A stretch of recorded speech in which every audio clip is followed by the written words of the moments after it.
Resolute Bay, 700 miles closer to Russia than to Toronto.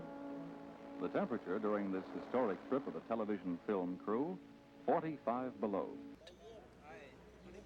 At Resolute itself, permission is granted by the constable of the RCMP to bring the Eskimos to the Air Force camp so they could be filmed for television on the sound camera.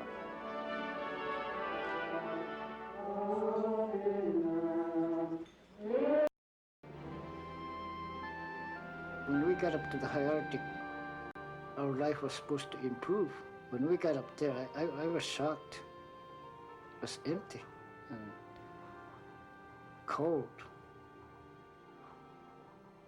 The RCMP constable at Resolute files his first report. Tents are still being occupied by the natives. With blowing snow and low temperatures, heat for the tents consists of discarded packing crates, burnt in small handmade stoves.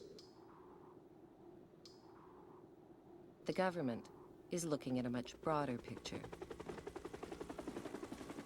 By 1953, rumor has it that the American contingent in the high Arctic islands will dramatically expand.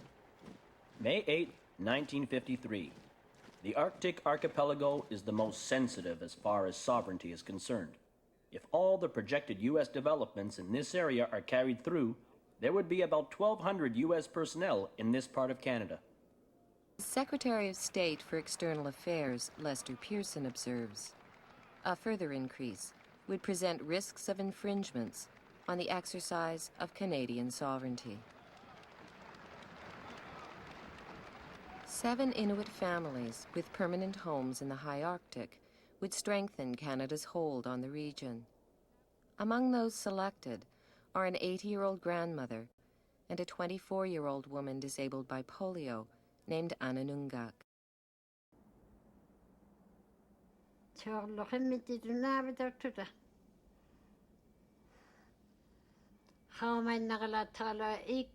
They dumped us like dogs. There was little light and the weather was already cold. They moved us to a barren land in front of a big mountain. We didn't have any supplies. We had nothing but tents.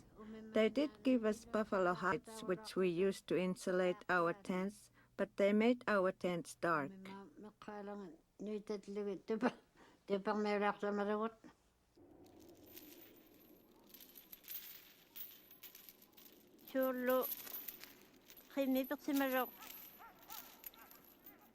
They made us live a life as though we were dogs on a long leash.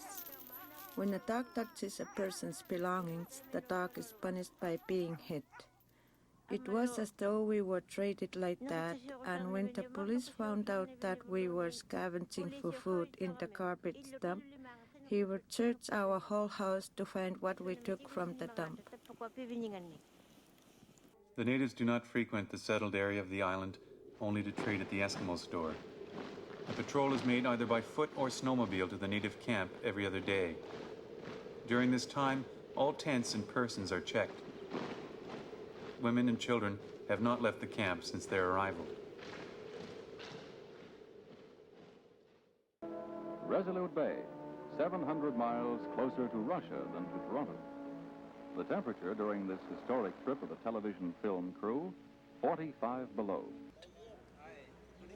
At Resolute itself, permission is granted by the constable of the RCMP to bring the Eskimos to the Air Force camp so they could be filmed for television on the sound camera.